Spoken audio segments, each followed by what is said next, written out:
Salah satu film nggak masuk akal permintaan kalian yang berjudul The Order, yang tentunya balik lagi dengan saya Faiz Sura, admin Slebeu yang akan menghibur kalian walaupun kalian tidak terhibur, ya begitulah. Sebegitu menyedihkannya ya kalian sampai tidak terhibur, dan tentunya dengan channel Pemersatu Kelurahan. Jadi apa kabar kalian? Semoga baik-baik saja walaupun gak baik-baik. Jadi harus tetap baik karena baik itu gak jahat. So, jadi buat film cukup jelas walaupun muter-muter, akan menceritakan beberapa manusia-manusia tajir gitu, tapi yang tajir malah diperbudak oleh yang miskin. Kan kok kebalik ya? Tapi ya sudahlah. Sebelum ke story, tolong support channel kami dengan menekan like, subscribe, dan share ke alam semesta. Lalu intro. Yeah, we're making love, it's like a line of cocaine. Feels like heaven for a second, then I turn to a slave. She's kinda good at getting under my skin. Shoot me up, knock me down, cause she's my heroine. Until I'm lying on the floor, just trying to find myself a remedy. Selamat datang di channel Zura Fardin dan selamat menonton.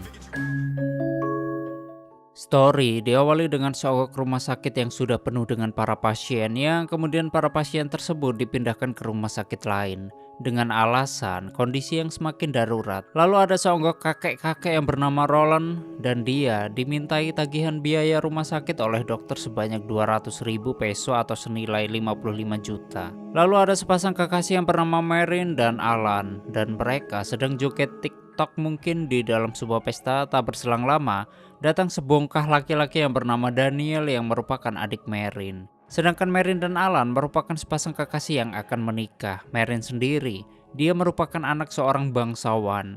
Dan sudah pasti, tamu yang diundang merupakan orang-orang kaya. Waktu ibu Marin yang bernama Rebecca sedang cuci tangan, ia mendapati airnya berwarna hijau dan wajahnya terlihat sangat ketakutan. Kemudian ia mencoba mengajak suaminya yang bernama Ivan untuk melihat keadaan air. Anehnya, saat kembali air telah terlihat bening dan bersih. Lalu Ivan menegaskan kepada istrinya untuk tidak khawatir dan menikmati pestanya. Namun di sini, Rebecca tampak sekali tidak santai dan sangat gelisah. Bahkan beberapa kali ia mondar-mandir keluar masuk ruangan. Lalu kemudian ia menyuruh pembantunya yang bernama Martha untuk mencari orang yang membawa cat hijau, yang sepertinya orang yang terkena cat hijau sangat dijauhi di sini. Sementara itu, setelah menyambut beberapa keluarganya yang datang, Marin sangat terlihat gembira dan menari bersama.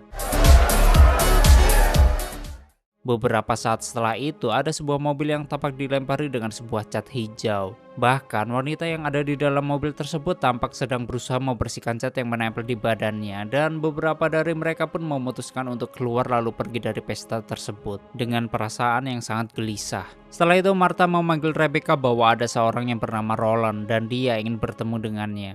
Setelah bertemu, Roland menceritakan bahwa saat ini Elisa sedang sakit parah dan dia membutuhkan biaya yang cukup banyak. Ia awalnya berada di rumah sakit umum, namun hari ini ada para pengunjuk rasa yang menyerang rumah sakit tersebut hingga membuat Elisa pun harus diusir dari sana. Lalu Roland berencana membawa Elisa ke rumah sakit swasta yang tentunya akan membutuhkan dana yang lebih besar. Namun di sini Rebecca hanya dapat memberikan uang sebesar 35.000 peso kepada Roland, yang tentunya uang segitu belum cukup untuk membayar rumah sakit. Dan tak berselang lama datanglah Marin yang tampak senang dengan kedatangan Roland. Kemudian Roland menceritakan keluh kesahnya kepada Marin. Sedangkan Marin, dia orangnya yang sangat baik. Ia sangat peduli dengan orang-orang miskin seperti Roland. Marin langsung memanggil Daniel untuk memintakan kepadanya beberapa uang untuk ia pinjamkan kepada Roland. Namun Daniel malah memberi kepada Roland beberapa peso saja, lalu mengusirnya pergi karena tangannya terdapat cat hijau, dan hal itu disaksikan langsung oleh Marin.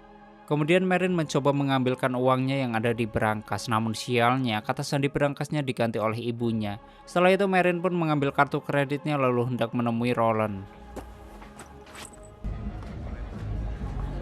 Namun menurut hansip yang bernama Feli, Roland telah pergi 20 menit yang lalu. Kemudian Marin pun mengajak Christian untuk pergi menemaninya menemui Roland di rumahnya. Namun sialnya penghulu sudah datang dan acara pernikahan antara Marin dan Alan akan dimulai. Lalu Rebecca memerintahkan Martha untuk mencari di mana Marin berada. Kemudian Felix memberitahukan bahwa tadi Marin sedang bersama Christian dan pergi keluar membawa mobil. Akibat hal itu, Martha pun mencoba menelpon Marin dan memberitahukan bahwa penghulu sudah datang. Marin lalu menjawab ia tidak akan lama dan sebentar lagi ia akan pulang. Namun nyatanya saat ini jalan sedang diblokade oleh polisi karena ada unjuk rasa yang memblok jalan-jalanan umum. Saat di jalan, Marin dan Christian sempat mendengarkan berita bahwa para pengunjuk rasa semakin menggila, brutal, dan gitulah.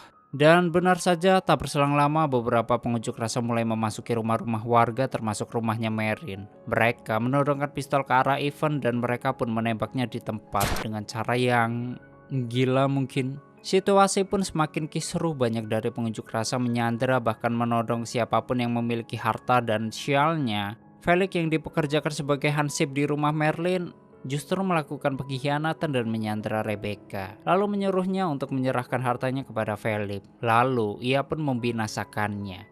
Yang nyatanya semua yang berharta tak berdaya di sini. Dan sebaliknya yang miskin justru seolah berkuasa mengambil barang-barang berharga milik Rebecca. Suara teriakan dan tembakan ada di mana-mana. Dinding dicoret-coret oleh para pengunjuk rasa, tapi bukan gambar slankers, bonek, atau titit mungkin. Pokoknya kondisi sudah sangat kacau di tempat ini. Lalu, Martha mencoba menghubungi Mary untuk tidak pulang dulu dan memberitahukan bahwa kondisi sangat kacau. Ia pun harus ketahuan oleh salah satu pengunjuk rasa. Sementara itu, di sisi lain walau tadinya sempat berada di tengah-tengah kericauan, Marin dan Christian telah sampai di rumah Roland dan selamat dari kejaran para pengunjuk rasa.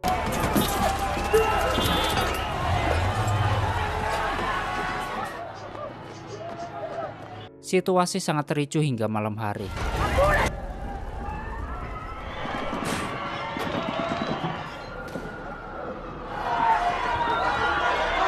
Keesokan harinya, situasi kembali reda dan terlihat Ivan yang terkena tembak. Dia pun dibawa oleh ambulans. Kemudian Marin yang tengah berada di rumah Roland meminta Christian agar mengantarkannya pulang.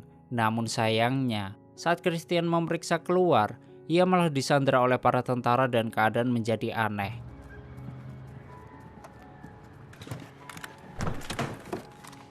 Kemudian para tentara tersebut menjumpai Marin dan mengatakan kepada Christian kalau merekalah yang akan mengantarkannya pulang. Kemudian saat di perjalanan, tentara tersebut malah melucuti seluruh perhiasan yang dipakai oleh Marin. Pada awalnya kita mengira hal itu dilakukan supaya Marin tidak terlihat sebagai orang kaya. Dan hal itu aman dari para pengunjuk rasa.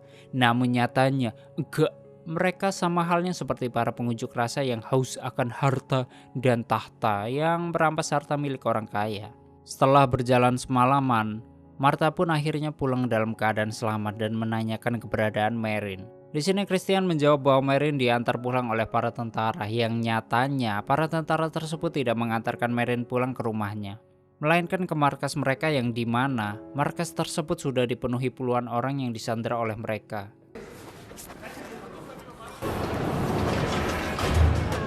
Di sisi lain, Alan dan yang lainnya sedang gelisah karena Marin tak kunjung pulang. Mereka pun menyerahkan hal ini kepada Victor dan juga polisi yang merupakan paman dari Marin. Sementara itu di markas, para tentara menjadikan para sandera wanita sebagai alat pemuas nafsu. Bahkan Marin yang digituin oleh para sipir yang ada di sana.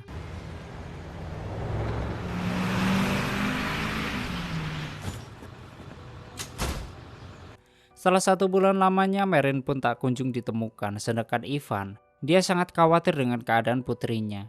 Di sisi lain, para tentara memaksa Marin untuk meminta tebusan kepada keluarga agar ia selamat. Dan mereka pun mulai menghubungi keluarga Marin dan meminta tebusan sebanyak 10 juta peso atau senilai 2 miliar rupiah jika keluarganya ingin Marin selamat. Lalu di sini terlihat bagaimana mereka memandikan para tahanannya. Bahkan mereka melucuti seluruh pakaiannya lalu menyemprotkannya dengan air hangat agar itunya selalu wangi. Malam harinya, 2 orang tentara yang menculik Marin datang ke rumah Christian. Mereka meminta 800.000 peso jika ingin Marin kembali dengan selamat. Kebijakan pemerintah sangat menyulitkan masyarakatnya. Mereka dilarang keluar dari pukul 9 malam hingga 7 pagi. Ditambah lagi, mereka harus memiliki surat izin kerja jika hendak berangkat bekerja. Masyarakat yang melakukan kegiatan apapun tanpa alasan yang jelas akan ditembak mati seperti Roland yang ditembak mati oleh para tentara. Di sini terlihat bagaimana sulitnya keadaan di Meksiko. Bahkan untuk mencari air bersih saja mereka harus mengantri berjam-jam. Sementara itu penyiksaan terus terjadi di markas dan tampak Marin yang sangat ketakutan karena tidak memiliki pilihan. Daniel pun dengan terpaksa melaporkannya ke polisi. Lalu polisi meminta Daniel dan juga Alan untuk bersabar karena mereka akan melacak nomor telepon yang digunakan oleh para penculik tersebut jika mereka menelpon lagi. Keesokan harinya Christian dan Martha pun ingin pergi bekerja di rumah Marin, namun tidak seperti biasanya selama kebijakan baru ini. Mereka berangkat bekerja dengan menggunakan mobil yang sudah disediakan oleh pemerintah yang dijaga ketat oleh para tentara.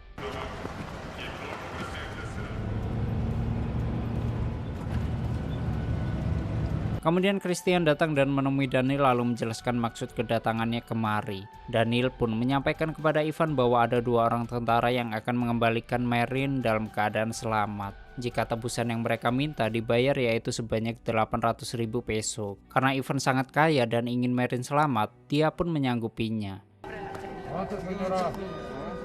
Di rumah Christian, 2 orang tentara yang hendak meminta tebusan untuk Marin sudah ada dan menunggu di depan rumah. Lalu Martha pun memberikan apa yang mereka mau yaitu uang sejumlah 800.000 peso. Namun nyatanya, uang tersebut hanyalah uang muka saja. Selebihnya mereka harus membayar uang 1 juta lagi kepada tentara tersebut jika ingin Marin pulang dalam keadaan hidup. Pagi harinya Christian dan Martha kembali ke rumah Daniel dan mengatakan bahwa para penculik Marin tidak membebaskannya. Mereka meminta 1 juta peso lagi kepada keluarga Daniel. Mendengar hal tersebut, Daniel pun kecewa lalu menelpon Victor dan malah melaporkan Christian dan Martha sebagai penculik Marin. Kemudian 2 tentara yang meminta tebusan kepada keluarga Daniel ditangkap oleh polisi, sedangkan Martha dibawa ke suatu tempat. Kemudian dari sini lokasi Marin ditemukan. Lalu Marin dibawa oleh segerombolan polisi ke dalam mobil, sedangkan para penjaga sipir yang terlibat dalam operasi liar tersebut dibunuh dengan ditembaki satu persatu. Kemudian di perjalanan tampak raut wajah gembira dari Marin. Ia merasa senang bahwa dirinya selamat dan bertemu dengan keluarganya lagi. Namun bukannya dibawa pulang ke rumahnya, Marin justru dibawa oleh para polisi ke rumah Christian. Di sini, Marin terlihat bingung dan melihat Christian sedang berada di ranjangnya. Tak berapa lama setelah itu terdengar sebuah tembakan pistol yang dilontarkan oleh polisi. Lalu polisi itu pun membunuh Christian tepat di depan kamar mandi tempat Marin dibinasakan. Dengan begini, usai sudahlah kasus penculikan, pemerkosaan, serta pembunuhan terhadap Marin dengan Christian sebagai kambing hitamnya. Dan dengan begini nama angkatan militer Meksiko pun tidak akan tercemar. Kemudian terlihatlah bendera Meksiko yang berkibar begitu gagahnya. Dilanjutkan dengan proses hukuman mati beberapa kandidat yang terlibat dalam kasus hilangnya orang setelah unjuk rasa terjadi. Termasuk Martha yang dituduh sebagai dalang atas penyekapan Marin, dan inilah Orde Baru lalu tamat.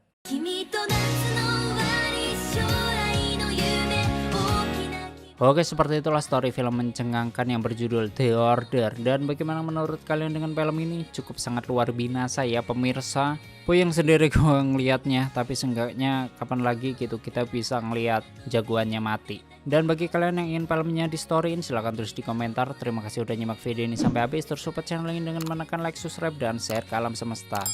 Aneh pamit and stay on my channel. Jangan kemana-mana, sampai ketemu lagi di video selanjutnya. Bye bye.